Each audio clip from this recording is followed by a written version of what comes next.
Today's interview is with Adam Harper. Adam specializes in lease options. Really interesting interview today, and talks about how he scaled his business pretty quickly through using lease options and what all that entails. So if you ever thought about using a lease option, and even if you haven't, maybe you should, today's a great interview for you to listen to. So stick around for all of that.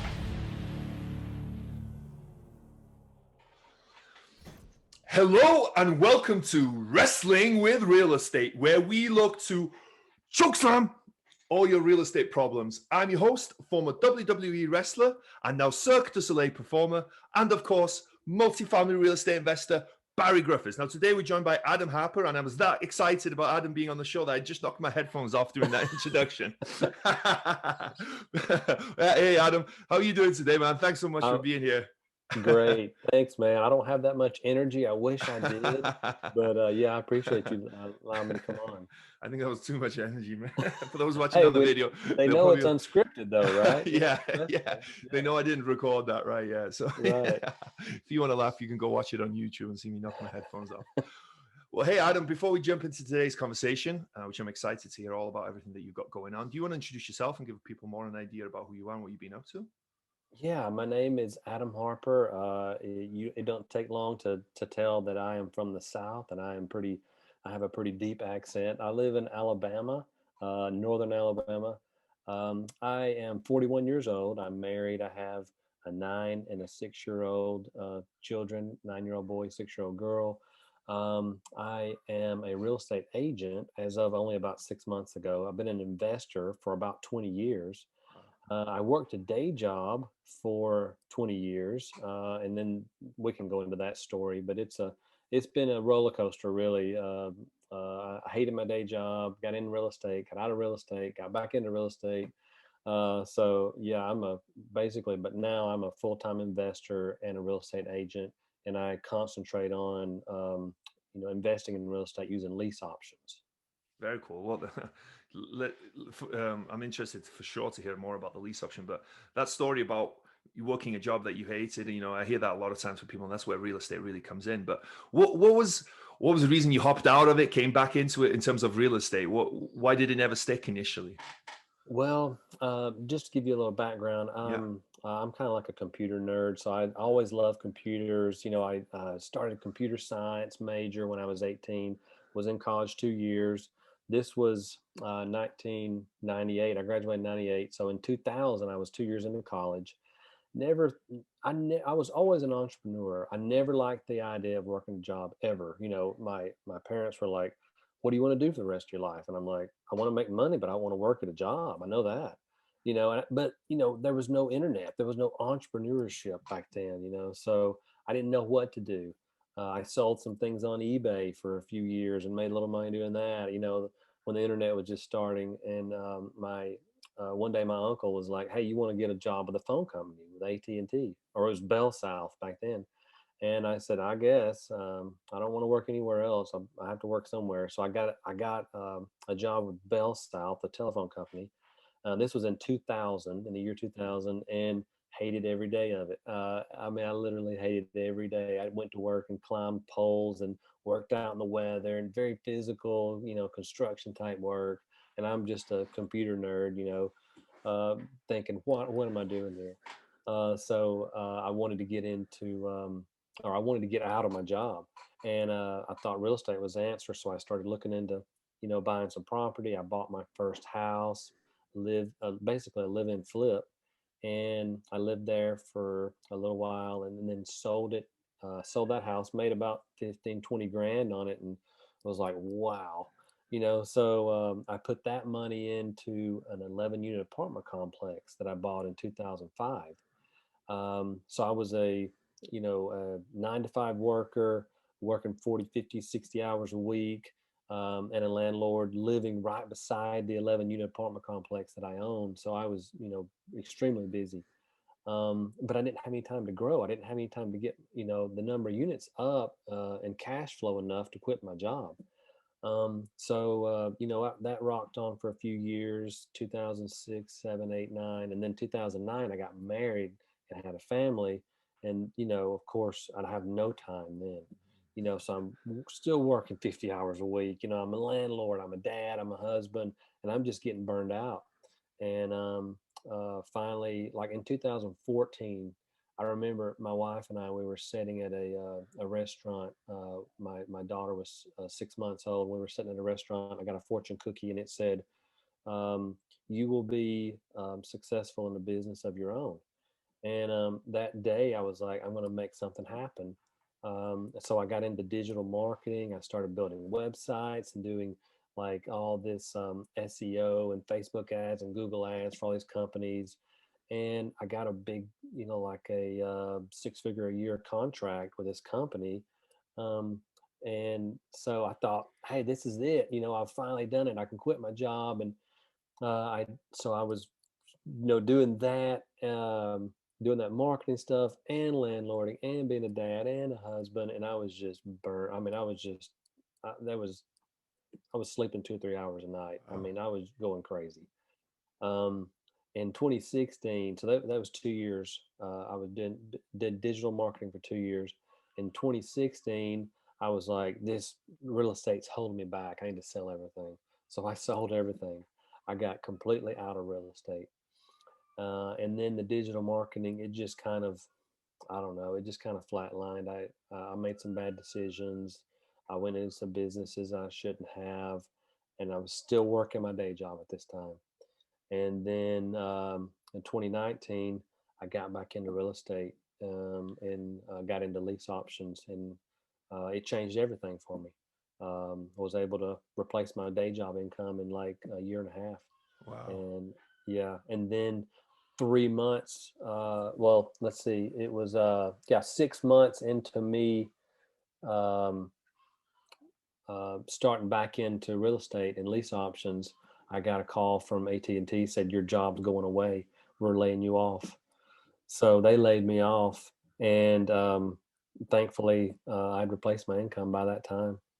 So now I'm just living the dream, doing real estate. And then I got my license a few months ago. So So was that essentially a kind of a blessing in disguise? Because were you having difficulty making that step? Because obviously it's one exactly. thing having that income coming in, but rental income is one thing. It's not never Mhm. guaranteed, and you're your own boss. When you have a job that's not guaranteed, no job is guaranteed income essentially, but it sort of is, right? There's a lot of comfort and it's a lot of security, you think, in that job. So Yeah. were you having trouble making that step? I would have never made that step. Okay. That's the whole thing that I tell people now is I would have never made that step. Having my wife and children, depending on me, I would have never made that step Mm. on my own to quit the job. And I look at that as, whatever you believe. It's the universe, it's God, it's somebody kicking me out and saying, "Here, you better fly, or it." That's the only choice you got, And that's why it happened. I believe, truly believe, that's why that I got laid off, because I got a call from my former boss at the telephone company, and he said, "Hey, this was like 6 months after I left, around August of last year." He said, "Hey, we're hiring 20 people. You want your job back?" I'm like, "Nope, thanks. See ya." You know. So that's exactly why it happened, I believe. Wow, that's great. Congratulations, man. I'm Yeah. happy it all worked out for you. With the how did lease options come in? Because you said you bought, a multifamily property and you were having some rent. You bought one house and you made 15,000. Because lease option isn't that well known, right? It's not a well Mhm. versed. It's used. I'm not saying that it's rare, Mhm. but it's not that well used in real estate, I think, and it's a great option. Where did lease option come in for you? I basically, my idea was I wanted to get 50 properties in 3 years, and I could quit my job. And I was looking at ways to acquire properties very quickly, Mm. So that, I just internet research, and then I'm in a like a mastermind group, um, and there was a guy in there, and he was in real estate, and he did, he taught real estate investors how to scale, and grow using lease options. And I just got in touch with him, and he taught me everything, or what I needed to what I needed to know to get started. And his name is Cam Rowland. He's in Canada. He's a really smart guy. He taught me about lease options, and that's what allowed me to scale up really fast. Was just learning about them from him. Very cool. Well, so for people who have been listening now and they've heard all this about lease option, can you explain to people that maybe have heard it but don't fully understand it, or even people that have never heard of it before, what is a lease option and how it works? Yeah. So a lease option is basically just what it says. It's a lease and it's an option to purchase. There's lease options are very misunderstood. They were misunderstood by me the first few deals I did. I'm still honestly I'm still learning about them. I just I can show you. Let's see. I got a credit card statement right here. I have two credit card statements where I paid over $1,500 to my attorney for a brand new set of lease option contracts, because the contracts are so important. I used some bad contracts to begin with, and it's very important to have the right contracts. But basically, what a lease option does, it says, um, like a regular lease, to where either you own the property. Let's say you own a property and you say, instead of leasing it to someone and never giving them the option to buy, you say, I will lease it to you, but I will also give you the option to purchase this property for a predefined time in the future. And you would ask most real estate investors, why would you ever give them the option to purchase? They're paying this off for me. But what the beauty of lease options is, you don't have to own the property, and that's what allows you to scale up so quickly. So I can find an investor and I can say, hey, are you ready to get rid of some properties? I'll pay you full price for your properties, and I'll take care of all the tenant issues, and you don't have to worry about anything. I'll pay your rent for you. And you sign a lease and an option agreement with that owner. You get those agreements in place.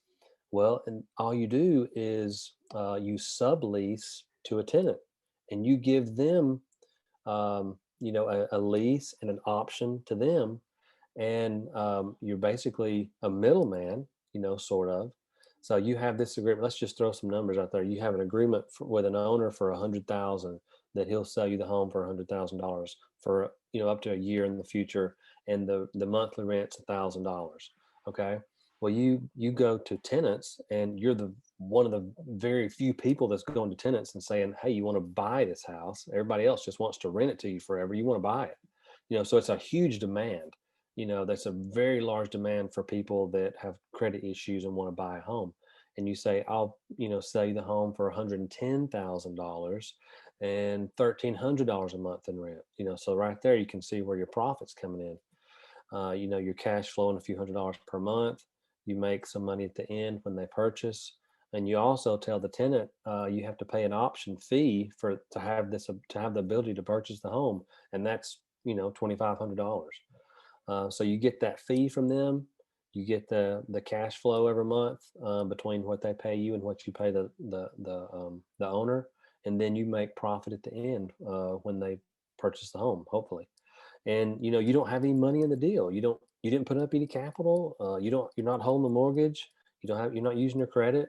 You're just kind of like a middleman. And there's no limit to how many deals you can do, because it's just finding other investors, or finding just a cash investor who wants to make a good return on his money.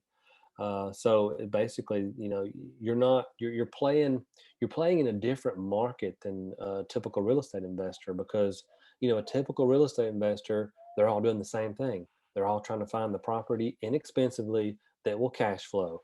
And you're not doing that. You're going to investors and saying, I'll pay you full price.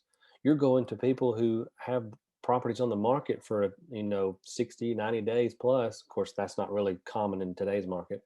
But they're still out there, in like class B, type areas. And you say, hey, I'll give you full price for your property if you'll, give me some time to qualify and get somebody in here to pay you full price in the future. So it's just a different way to invest in real estate. So yeah, that's that's really interesting. I remember researching this when I first started getting into real estate. It's such an interesting option, like you said, and you can scale up a lot quicker, and you essentially don't need any money out of your own pocket. You need some Mm-hmm. probably maybe for legal costs and whatnot Mm-hmm. and other things. But the so what is there a certain kind of when you're buying this, right? Because everyone's probably thinking now and there's never heard of this. Well, do I just go on the MLS and offer whoever I every property that I see that I like the look of that I think I can get? Do I just make an offer on all of them, or is there a certain type of a seller that this appeals to more? So like if you're wanting to do a lease option deal, it's you could find deals on MLS. It's not going to be the deals that everyone else is looking at. It's going to be the ones that's been um, hadn't been getting any offers or anything. It's going to be in areas that aren't the best areas, that don't have the best schools.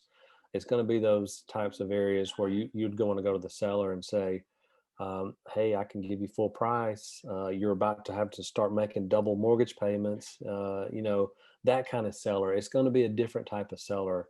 Or for sell by owner, you can give them full price. Or what I've dealt with mostly are real estate investors who have a large portfolio, hundreds of homes, 2 or 3, 4, 500 homes, and I go to them and say, hey, whenever you're ready to sell, contact me, because I'll give you your full asking price if you'll give me some time to get somebody in there qualified. And that's like if I get 3 or 4 or 5 of them investors lined up who has collectively thousands of homes, they just feed me homes ever so often. Hey, I'm ready to sell this one. They'll just call me. Hey, I'm ready to sell this home. I need this much for it, and then we'll sign an agreement. And that's how I've got most of my deals. Wow, that's fascinating. So these people that sell it, that they don't get anything up front. You give them because you say the people that buy from you, they pay a fee to have that option, right? To have that option to buy. It's I can't remember. There's a name for it, I think, right? You pay a fee for that option to buy. Do you pay Yeah. the seller, the person that you're buying from? Do you pay them anything at all? Yeah, that's a good question. So I try not to, but sometimes, it's basically the difference. You keep the difference between what your option for the owner is and what the option with the tenant is. So, I've paid up to $500 for to an owner for the option to purchase. But if I get 3,000 from a tenant, then hey, I'm happy, or more, so. Yeah. So the main thing that's in it for the seller is because people might be thinking, why would the seller do that? Is that Yeah. they get the price that they wanted, but they don't necessarily they get it. What is an average lease option? A year, 2 years time? Well, yeah, I try to get with the option for the owner. I try to get the most amount of time I can, Mm, because if I just did a 1 year option with the owner, and then I just do a 1 year option with the tenant, then if that tenant doesn't buy, I have to redo the option with the owner again. So if I do a 3 year option with the owner, then I could have multiple tenants. If the first one didn't buy, then I could get the next one, get them to pay an option fee, because, in reality, you can look at different numbers, but, only around 30 to 40% of people actually complete a lease option deal. mm. So, more times than not, you're going to get multiple tenants in a property. So what you want to do is try to get the most amount of years, the most amount of time with the owner for the option with the owner that you can. And that way you don't have to keep redoing, the option with them. So if they're not able to execute that the option, does that mean how does that then work? Have you ever had to buy the property, or do you just get another tenant in and repeat the process?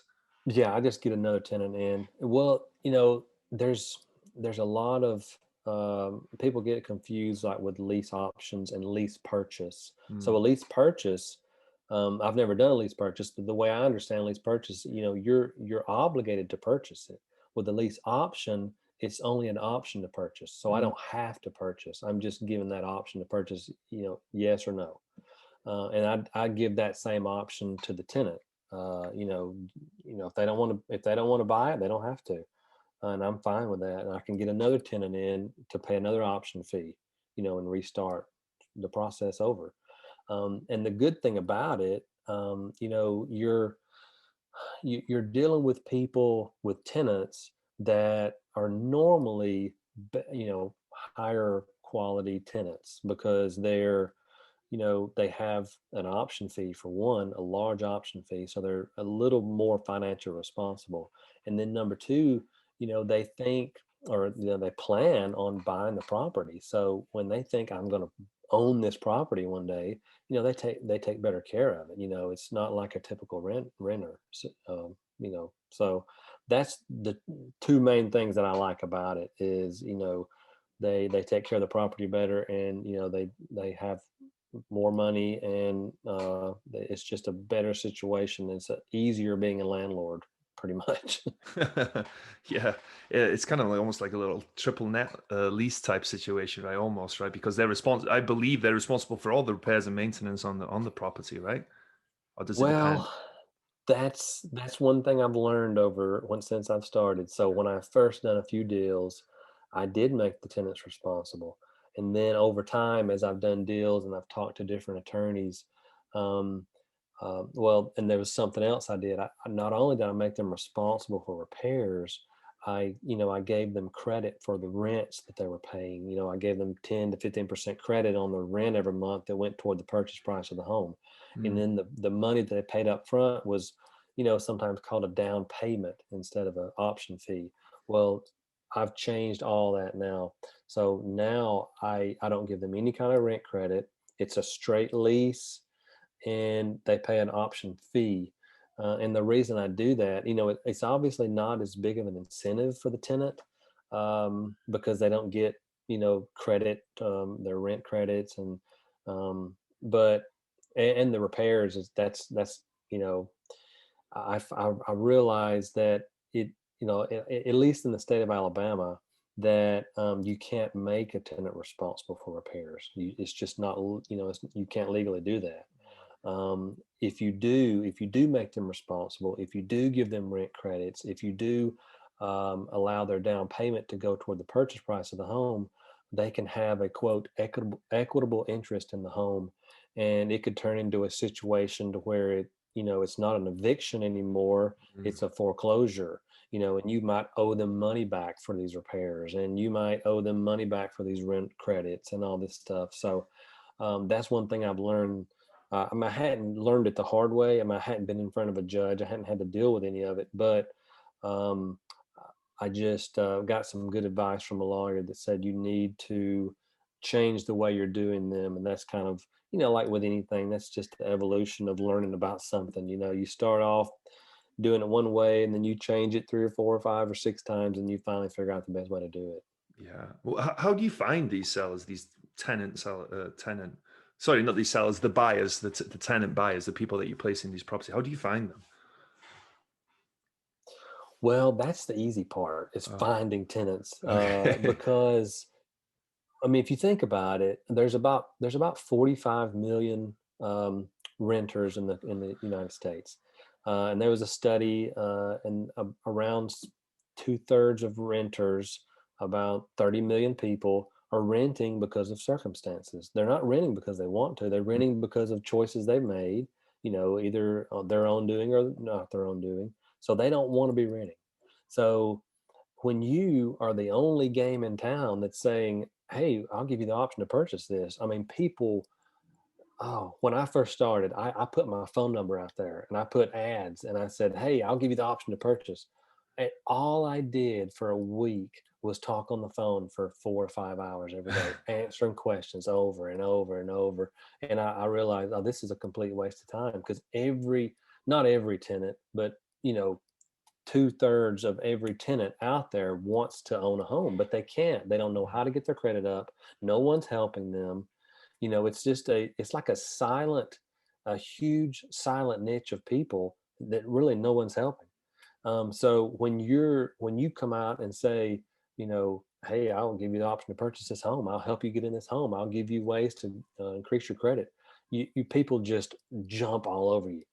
So what I had to do was find ways to shield myself and filter these people.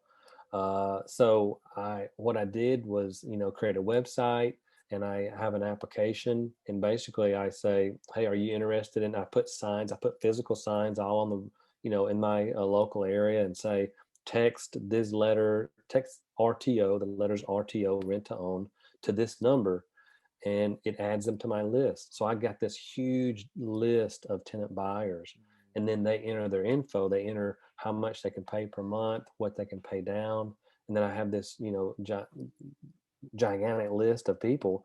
And then now all I'm doing is just waiting for properties to come in, waiting for investors to call me and say, hey, I got a property available.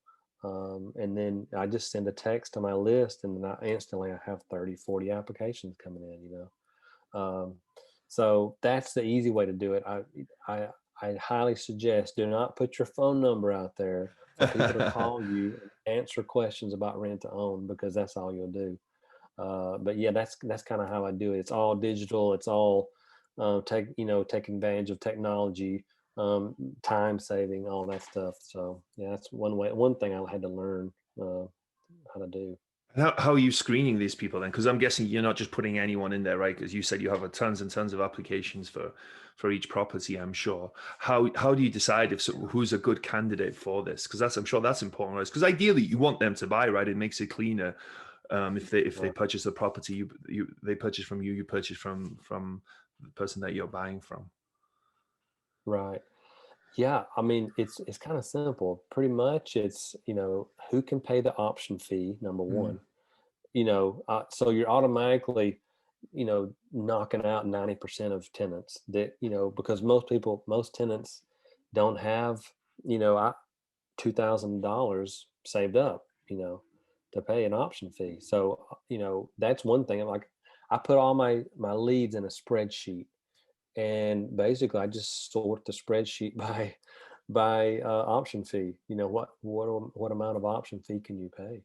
And the ones that can, I call them back.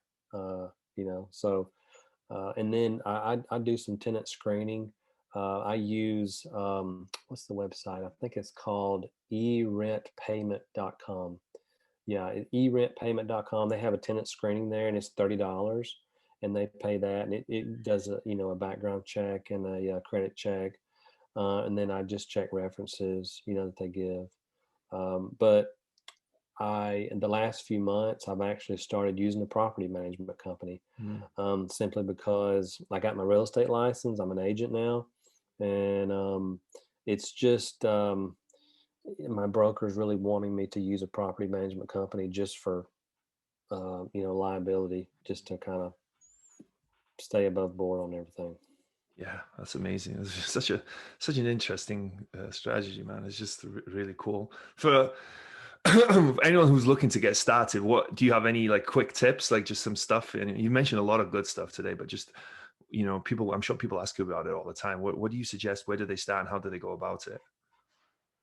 Gosh, I'm in the Bigger Pockets real estate, Facebook group, and people ask me in there, what's a good book, and I read a book every few weeks, so I like reading, and and I hate to say it, but there's really not a lot of good information out there about lease options. I mean, I wish I could say go read this book by this person, but they're the books that I've read two books, and both of those books were over 8 years old. They were outdated, and there just wasn't good info.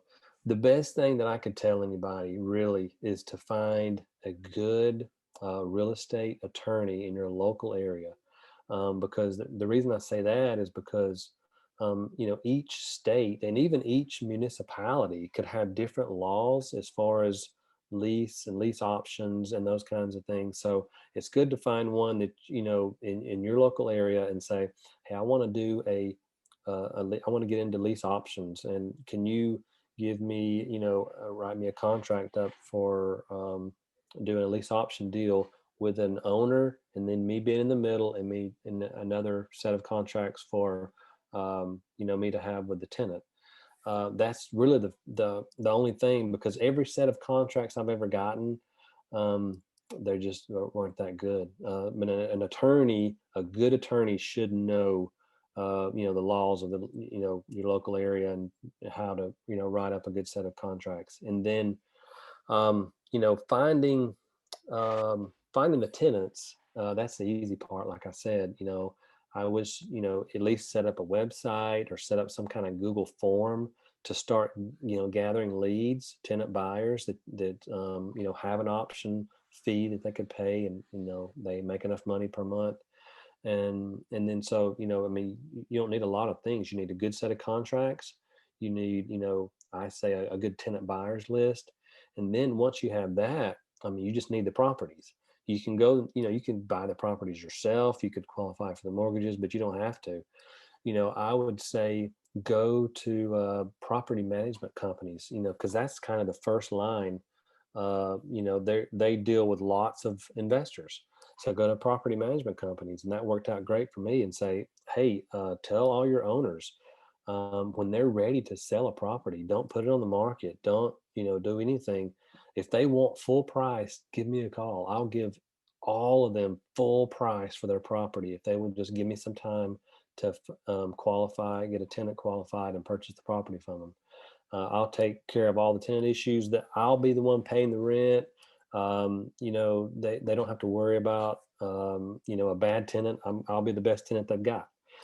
So reach out to property management companies. And then I also tell people to contact real estate agents and tell them to give you a list of all the properties that have been on the market for 90 days or more. Those are properties that are either priced too high or not in a good area. And, the owner is probably looking at having to rent the property. And if you go and say, hey, rather than renting it, how about we do a lease option? I'll rent it and you'll get full price. So yeah, those are some things that people could do to get started.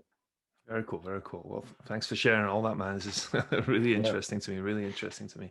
But as this show is called Wrestling with Real Estate, I'm trying to incorporate some wrestling related real estate questions. And the first one is, what would your wrestling name be? I guess you'll find this funny probably. I guess my name would be Double H. Hercules Harper. Okay. That would be my name, because I'm a short guy, and I'm short. I'm like 5'6", and I'm stocky. And all these people that I used to work with called me Hercules, just because it was kind of like a jab at me, So they always called me Hercules. I wasn't a powerlifting, so I'm strong for my weight, but I'm a small guy. I'm like 170 pounds, so they kind of made fun of me, calling me Hercules. And I'm fine with that. So my name would be Hercules Harper, or just Double H. Hercules Harper. Triple H. Yeah, there's a Triple H. Yeah. There's a Triple H. Yeah. That's cool. Every wrestler has a special move. What is your special move in real estate? Oh, it'd have to be lease options, I guess. Because to me, that's the secret way to get started investing with no money and no credit, and then to grow really quickly, because you don't have to rely on your own down payments to make. So that's definitely my special move. And out of interest, during this pandemic and everything that's happened in the current climate, Mhm. are you finding deals just the same? Have you more trouble, less success? Like, has anything changed at all? No, not really. Okay. It's been about the same. I mean, it's just less dealing with people, which I'm fine with that. It's more, hey, go check the property out. I can't meet you there, but it's been, it's still just as many deals out there for me. Cool. Very cool. Very cool. What's been the biggest body slam you've taken in your investing career? I would say, I told you the story about me buying the apartments in 2005 and selling them in 2016. That's probably the worst mistake I made, because I had those on a 15-year mortgage, so they would have paid off. They would have paid off in March of last year. So what I did, I tried to do all the work myself. I should have hired a property management company, and handed all the real estate off to them, and then kept my digital marketing going and worked my day job. But just bad decision making. I shouldn't have tried to do everything myself. I should have hired a property management company and kept all that. It would have been paid for by now. But you can't say that. I mean, you can't say I wish I wouldn't have, because I don't know what would have happened. I may not be where I am today. So, but I guess that would be the biggest body slam. Yeah, probably that, selling everything. So was there a moment that you were standing on the top rope, getting ready to jump, but you were too scared? What was it, and how did you overcome it? Um, yeah, I stood on the top rope for a long time. I wanted to quit my job for years and years and years. Um, and honestly, I guess it was more, I got laid off from my job and I got pushed off the top rope more than me jumping off the top rope. I think somebody come and pushed me off the top rope, but I'm glad they did, because that made me. It was almost like sink or swim. It made me realize I've got to get this thing going. I got to get it done. I got to get enough properties to replace my income. And I was able to, thankfully. So Yeah, very cool. Yeah, very cool. It all worked out right. You jumped and you landed. That's pretty cool. The yeah. well, cool. Well, Adam, thank you so much, man, for being here today. I really appreciate it. But for people who want to find out more about lease options, maybe, or they want to, buy from you, they want to sell to you, they want to just reach out, maybe talk to you, and I believe maybe you do some coaching as well. Where can people find out more about all hmm of that? Just my name, AdamHarperConsulting.com. That's kind of how you can get in touch with me. My property company is ALBC Properties LLC.com. So yeah, you can reach out to me either one of those websites, and you can get in touch with me there. Very cool. I'll include all of that in the show notes and the description. Well, Adam, thank you so much for talking about lease options and kind of how they work, and the success you had is really interesting. I appreciate you making the time, and have a awesome rest of your day there out in Alabama, Oxford, Alabama. All right. Thanks, Barry. It was a pleasure to meet you. I appreciate the opportunity.